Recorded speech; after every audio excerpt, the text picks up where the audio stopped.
Hello there, Scotty. You're not. Now, I don't know when this is going to get out because I recorded a whole bunch of my GM, like the last season of the My GM series I was doing. I did the last 5 episodes. And so I'm uploading those first, and whenever they get done uploading, this is going to be uploaded. So let's finish off the Shrunk the Kids trilogy with Honey, We Shrunk Ourselves, which came out in 2003. It's only 75 minutes long. In fact, it's so short.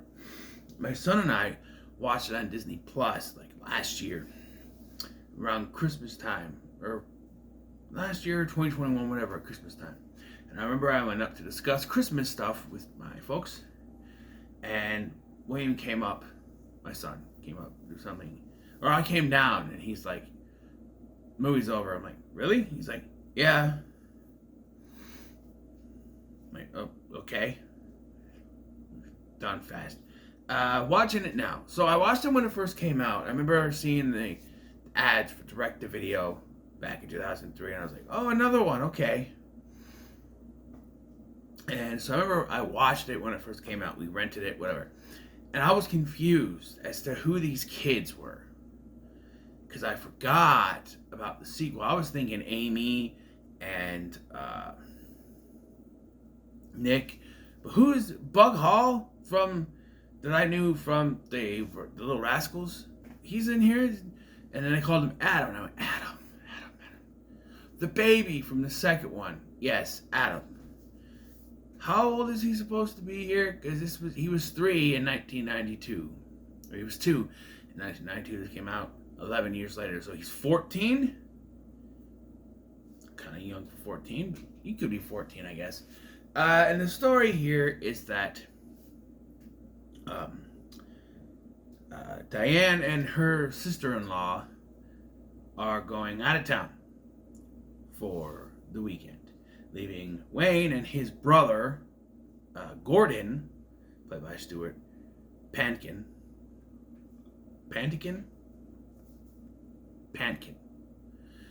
He's been in a lot of things. He's seen on movies. He's usually a loud character. He was in this one episode of Bone Chillers where he became like a frog teacher. Which is kind of cool. Bone Chillers was a thing. I don't know if they have any episodes on YouTube anymore. They used to. It was a fun show. It was on ABC before it became One Saturday Morning. They had that and Gargoyles, the Goliath Chronicles, and some other stuff. But anyway, so Wayne is told to get rid of this giant tiki, which he says is good luck. And Diane and her sister-in-law, they go to leave town, and he decides he's going to use a shrink machine, which is going to be sent to the Smithsonian to shrink it down. Now, in shrinking it down, he accidentally shrinks himself, Gordon, and the wives. And so now they have to traverse the house to be able to find, to contact their kids and try to get big again.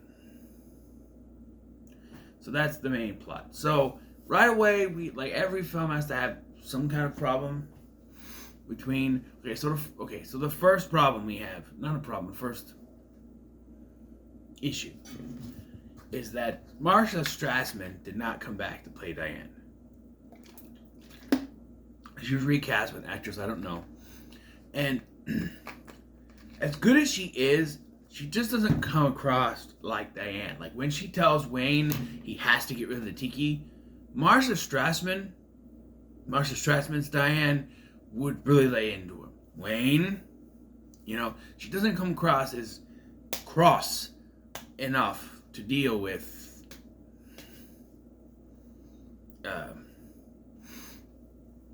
Wayne like Marsha Strassman would in the first two. So it's. I also thought there was too much foreshadowing.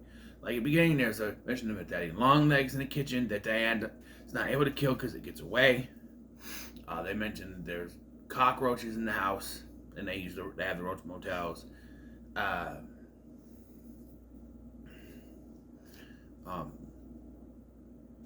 Jenny, I think her name is, talks about getting a bubble machine. What's the bubble machine for? Well, it's for something later, and yeah, there's just some things that are brought up that are, There's even a spot of humor that you wouldn't think would be in a kid's film, even in 2003, where uh, um, uh, Adam is showing his cousin, Mitch, a magazine. And it's played like it's a dirty magazine, like a Playboy or a Hustler or something like that. But then it turns out to be a baseball magazine, Sports Illustrated for Kids magazine. And that plays into earlier how Adam doesn't want to go to science camp again for the fourth year in a row. He wants to go to baseball camp, which is a callback to the first film with baseball. So it does connect there, but yeah. Oh, another thing that they call it too. Can I have some friends over? And when the adults disappear, she invites her friends over, which two actresses I recognize. Erica Luttrell, which was in the Ghost Rider reboot in the late 90s, mid to late 90s. New Ghost Rider Mysteries with her and Christian Eyre and Charlotte Arnold. Charlotte Arnold? I think so. She was the bully girl in Harriet the Spy. But it was okay. Not as good as the original, but fine.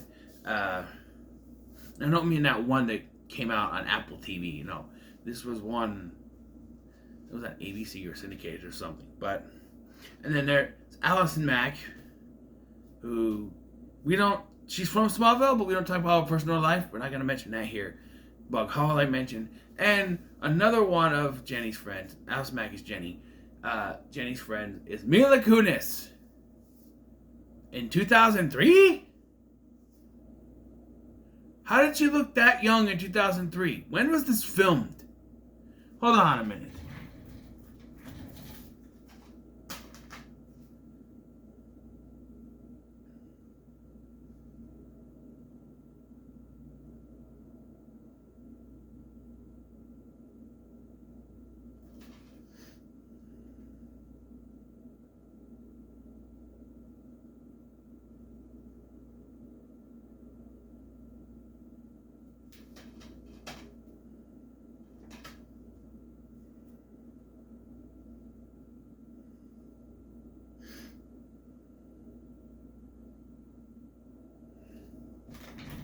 Hold on a minute. I'll be right back. I need to do some research.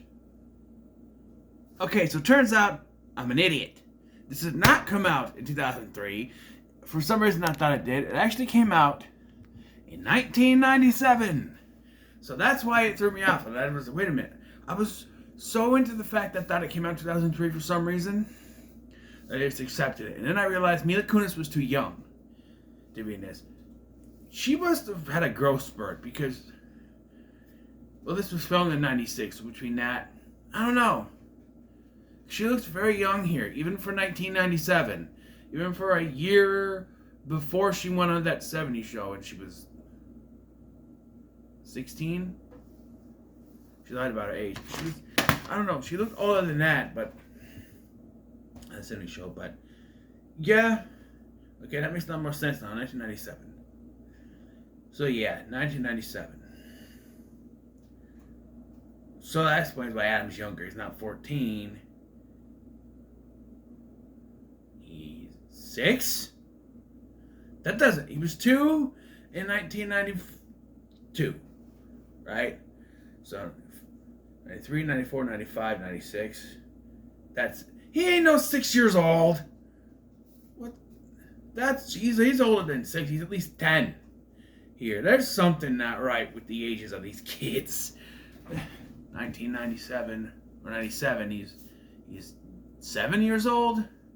He was a 2-year-old toddler in the first one, right? And then you add 93, 94, 95, 96, 97. That's 7 years old. He's older than 7. He's older than 7. Has to be. Has to be older than 6. He'd be at least 10. Okay? I don't know. Ages don't add up, I guess. But anyway, at the time between the two films, Wayne Zelinsky now is a president of his own company somehow, and Shrink Ray is going to the Smithsonian for some reason, and so he took it out and cleaned it up, and he goes to shrink the tiki, and basically what happened in the first one happens, only this time it's a croquet ball that falls down, hits it, and shrinks them. And I like how at first they think it didn't work. Oh, it didn't work. It just grew back by itself. And then they realize, nope, we shrunk. And then the wives realize that they forgot to give the potassium medicine for Mitch. And so they drop it off. Then they overhear the noise upstairs, and when they go up, they're shrunk. And so now they got to traverse the house through means of, first of all, they climb a wicker chair to get to the outside window and use fishing line to make their way down to Adam's room.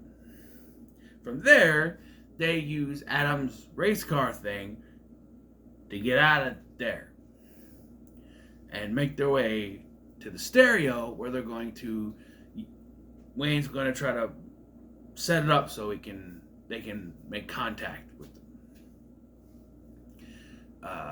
During this, the kids were told to go. Were told to go get toothpicks for the water molecules they're going to make with marshmallows and other things. And of course, I don't think they even bought toothpicks, but a bunch of snack stuff. And so to distract them while they shrunk the tiki. So they come back thinking they heard a message that Wayne left earlier for Diane, saying that he and Gordon were going to go to this shuttle launch. But then they said he couldn't do it, which is cut off in the message. Like, they don't push button and cut it off. It cuts off by itself. When someone answers the phone in a message, in an answering machine, you hear the whole thing, at least part of it. You would hear Diane tell him no. Just saying. But anyway, yeah. So they have a party. Jenny invites her girlfriends, and then later some boys come in, because she calls this one boy and says, "I like you," or "I think you're cute." So he just shows up with his friends, rude, and crashes the party. Really, he bullies the brother and Adam. He bullies Mitch and Adam, which Jenny sort of ways off. But then she gets all up in his face when he steals a kiss, and she gets all pissed, and she's like, "Hey, no, you can't do that. You know, well, I wanted to." And then he decides to just start wrecking the house. And so, also during this part, though, they go through roach motels and stick a roach in there, trying to get away from it. And then they make their way down using bubbles, where the wives end up in the kitchen and save Daddy Longlegs, as mentioned earlier to Daddy Longlegs. And Daddy Longlegs helps him climb onto the counter so they can get potassium medicine, because by this point, Mitch is starting to experience problems. I don't know what kind of potassium deficiency does this, where he's having stomach pains, and then he's gonna pass out and be paralyzed? What the hell kind of potassium deficiency does that? I've never heard that, like, ever. But because they kept pushing the medicine with their bags of snacks, they can't find it. And so when he passes out and has his paralysis, Jenny's like, "Find something that has potassium in it." And Adam, thanks to Wayne telling him, knows that bananas have potassium, which I knew that, of course.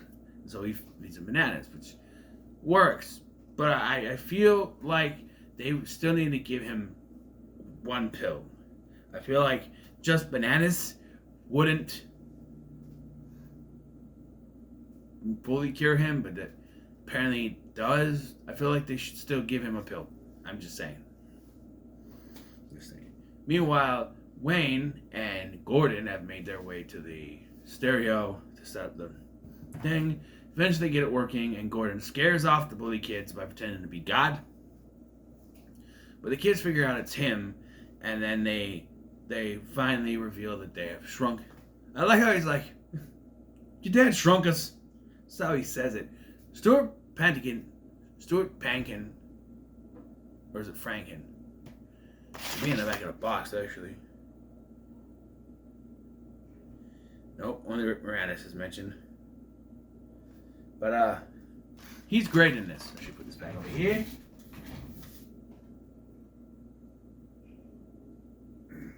Yeah. By the way, this movie only comes in full screen. Like, you watch it on Disney. Like, I watched it in this Blu-ray player, and the Blu-ray player, this one stretches it out for you. But we watched it on Disney Plus in full screen. Yeah, that was uncomfortable. I don't like watching things in full screen. It doesn't feel like you're watching the full movie to me. But I digress.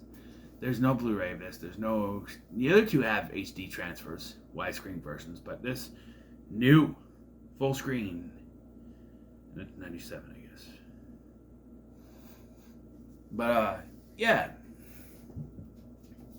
So they're unshrunk along with the tiki. But not the cars that were brought up. They also contemplate not unshrinking them, but they decide to do it anyway. And, you know, things are resolved. Jenny's mom is like, hey, I'm proud of you for standing up to that boy and helping your brother. And then Wayne decides to let Adam go to baseball camp and gives Gordon the job of the president, because he's not president, he's an inventor. That's what he should do. And Diane lets him keep the tiki. So we cut to Adam's coming back from baseball camp, and the tiki is giant behind the house. I don't know why, but this is supposed to be a funny gag. I don't know. This movie was fine. The one big thing that having going is the visual effects. They use so much visual effects, green screening stuff. It's not so good. The director of this film is Dean Cundy. The name sounds familiar to you because he's the cinematographer of fucking Halloween. But here he's a director. And the green screen shots look terrible. There's just a bunch of the stuff. This is 97. Sure, it wasn't going to be the best. But this probably had the lowest budget of either of the films. Probably why it was so short. By the way, it's only 7. It's almost 8 o'clock. And I did a review last night after 11 o'clock. No, yawn. Now, almost 8 o'clock. Yawn. I don't know why. Anyway, yeah, the visual effects, not so good. But I will say that this movie is in the middle of the road for me. It's a middle of the road movie. It's not as bad as I thought it was going to be, but I still prefer the first two. So there it is. What are your thoughts on Honey, We Shrunk Ourselves? In the comments below, make sure to like, share, and subscribe. My next review series will be Dead or Alive, You're Coming With Me. RoboCop, which will include a revisited review for the original RoboCop and reviews for RoboCop 2 and 3. I will not be doing the remake because that is going into something else. Another, well, you know, where I pick 10 movies of a certain category. That kind of situation. But I will do RoboCop revisiting. I will do a revisited review for RoboCop, and then reviews for RoboCop 2 and 3, which I've never seen the other two. Just the first one, so we shall see. What those other two. I've heard things about RoboCop 3, and looking at the back where it says PG-13, and it's PG-13 because of violence.